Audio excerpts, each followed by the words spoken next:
Tie ir tās dāmas un kungi. Mums tādiem vīrieļiem, kam patīk pa dubļiem, smiltīm, purviem un ūdeņiem, pagāzēt un pabraukāt, ja pēc savas profesionālās vajadzības tas ir nepieciešams, ir svētki. No General Tire, no Amerikas, ir atnākusi pavisam jauna uzvārīta riepa. Jauna tas ir īpaši svarīgi, tāpēc, ka šajā bezceļu pasaulē principā kaut ko izdomāt tādu modīgu un jaunu, pirmkārt nerentējās, un otrkārt jau konservatīvi ir šitā vide. Redzēsim, kā pieņems jauno Grabber AT mūsu speciālisti, kā mums pašiem liksies, bet tagad svinīgā uzruna par tehniskiem datiem un par šito jauno svētku riepu.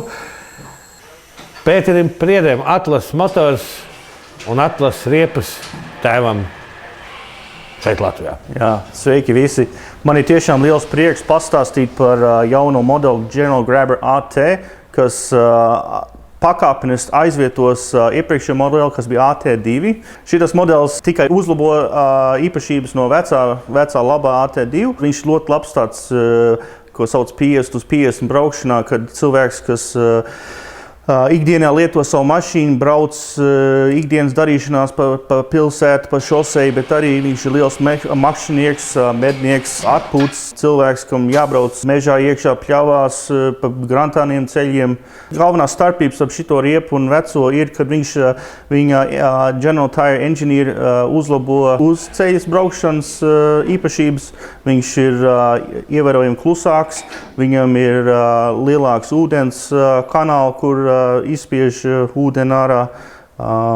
Viņiem ir uzlabots arī drusiņi tās bezceļa, tās gropītes pa vidu, kas palīdz viņam kāpties ārā mālainos un smilšainos apstākļos. Tu tāda interesanta lieta ir pat, ka tā virsma, kas atrodas tieši, kur sākās protektors, arī ir ar gumijotām, es viņas nosaucu par tām strīpiņām, ko izgatavotāji apgalvo, ka šitai labāk ieķer šoties slapu zāli un māli.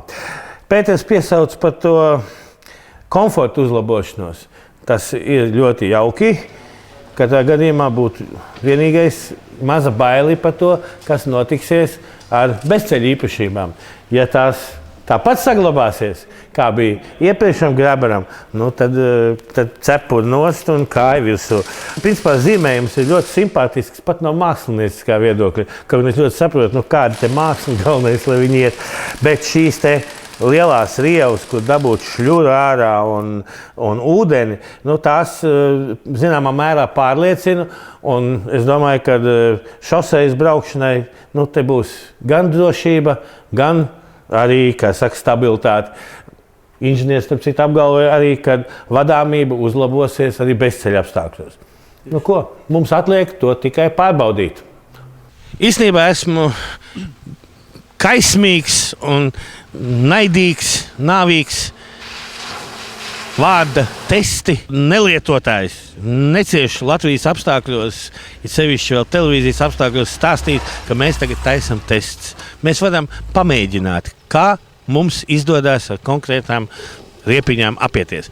Bet šoreiz, pieaicinot mūsu vecu cīņu biedrus no klubu Mazozolu 4x4, Edvinu Baueru un šeit klāt nēsošā šobrīd Lazdāna kunga personā, mēs uzrīkojam reālus testus. Un šoreiz man nav kauns par šo vārdu. Kā saka, vīri, kas cīnījušies pie Maskavas un Rīgas, un mēs saproties, kas arī parāda tikai caurumu, mēs tur ielīdīsim. Nesam bijuši tik pie ziloņa. Visu citur arī esam bijuši un šmucējuši. Vienā sakot, tātad kopējiem spēkiem, kopējiem zināšanām, tepat nepārāk tālu no Rīgas, gāzām vaļā. Pirmoreiz ieraugot viņu tādu, principā, viņu pārsteidz, varētu teikt, jo, tas, teiksim, tas protektora raksta zīmējums, viņš nav tāds, varbūt baigi pierastais, ja, arī ģenerālam es neko līdzīgi tādu neesmu redzējis. Dziļums 16 mm ir kā ļoti labi. Jā, dziļums labi, un tā arī izskatījās, kad šīs te protektora veidojums, ka viņš varētu būt ļoti labs tādos ideālos laikapstākļos, kā tas ir pašlaik, tātad lietus laikā, uz asfalta, arī uz zemes ceļiem viņš varētu būt ļoti labs. Pats interesantākais, kad varētu teikt, gandrīz, faktiski pilnībā attaisnojās ražotāju teiktais, kad viņi ir gribējuši sasniegt rezultātu 50-50, lai cilvēkiem nav jāmaina mašīnas un riepas bezceļā, un šitām pašām riepām varētu iebraukt arī pilsētā uz asfaltu un pietiekami komfortabli. Godīgi sakot, nav samelojušies. Un šoreiz ir izdevies, reāli ir izdevies dabūt komfortu. Riepas palikuši ievērojami klusāks. Pa Grants ceļu braucot, pietiekoši ātri braucot, jā, un kādi jau mums tie Grants ceļi ir gan bedrēni, gan ar sanesumiem visādiem.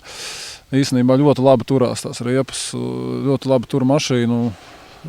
Arī Hilux, kuram, teiksim, pakaļgals ir, ja nav kravas viegls, un ir tendence varbūt viņam mēģināt apdzīt priekšgalu, tad īstenībā ar Graber AT ļoti, ļoti labi. Es tiešām varu teikt, ka es pārliecinoši jutos un labi, bet komfortabli es jutos īstenībā, braucot ar Graber riepām pa Grants ceļu. Jāsaka, ka tas pats bija uz asfalta, ko jau teicu, bet jūs mums sagādājat arī tādas dažas ekstremālas kalniņas, kur pie gala jau bez pazeminātiem tā kāpa nepadevās. Ja? Lejā nākot vietām bija brīvs kritiens. Brīvā kritienā viņas neturēja, bet, teiksim, uz ritīgi. Bet atkal saskaroties ar zemi, viss notikās normāli. Par autodromu, veco Krievu autodromu izbraucot pa slapi betonu slīpu. Viss eleganti un godīgi var pateikt. Nevienā vietā neslēdz bloķus iekšā. Kā jūs zināt, šitā Mercedesam ir 3 bloķi. Nevienu neaiztika. Jā, vietām ieslēdzām pazeminātos, tur, kur jau sāk parādīties ekstrēms, bet bloķus nevienā vietā. Atklāti sakot, es nebiju gaidījis. Man likās, ka viņi ejot bišķī tuvāk miermīlīgiem iedzīvotājiem, jo mums brīdināja, šitās nav gonkriepas. Ja? Nē, mīļie brālīši, man ir aizdoms, ka ar šitiem tām zināmā līmenī var braukt trofeireidā, zināmā līmenī un zināmos apstākļos. Trofeireidā varbūt es tomēr gluži nebrauktu. Turistiem vai tērvienniekiem? Tagad jau brīžiem arī tās turistu trases, un tā ir vienas trases vispār tās ir šausmas labāk neredzēt. Nekas, pagaidīsim, es pamēģināšu tevi izštepselēt. Labi, pagaidīt. Mums vēl ir iespējas to pārbaudīt, jo man bija sajūta, ka šitien te būs rītīgi labi. Visam savas robežas, un visam savas pielietojums. Nogremdēt var visu. Nogremdēt, jā, salauzt, nav tāda mašīna, ko nevar salauzt. Vai tas ir rallija reids vai trofeja reids, tas jau ir, tomēr tā diezgan specifiski, jā, un ja mēs esam varbūt cilvēki ar nelielām novirzēm, tad jau ir cilvēki ar mazliet lielākām, ja? Bet ļoti apsveicamām novirzēm. Bet tieši tādā ikdienas lietošanā, jo īpaši lauku apstākļos tādiem medniekiem, makšķerniekiem, kuriem tiešām nav tās riepu komplekts vajadzīgs mainīt, lai viņi nemainītu viņas. Viņam nevajag ikdienā kaut ko šausmīgi ekstrēmu un šausmīgi zobainu. Tad šis var ļoti labas riepas. Pie tam riepas, kurām komfortabli var aizbraukt arī uz pilsētu. Es ceru, ka tie, kas būs dzirdējuši mūsu un izvēlēsies šitiem to produktu, mums ar pirkstu nerādīs un pakaļ nešpļaus. Noteikti. Pārliecināts. Es arī esmu pārliecināts.